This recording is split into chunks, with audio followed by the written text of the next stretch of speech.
सबैजनालाई नमस्कार। हामी अहिले मोहनाल गाउँपालिका वार्ड नम्बर 3 को फली बिसाउनामा छौँ।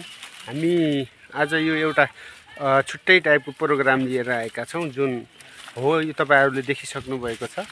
यो हामी आज बाख्रा वितरण गर्ने कार्यक्रममा छौँ। हामी यो बाख्रा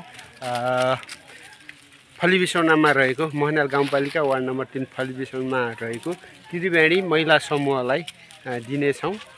र यो बाख्रा अनुदान स्वरूप प्राप्त भएको छ र हामी अबको केही समयमै वितरण गर्नेछौँ। र हाम्रो जनप्रतिनिधिहरू र जिल्लाबाट आउनुभएको कर्मचारी साथीहरू आउँदै हुनुहुन्छ।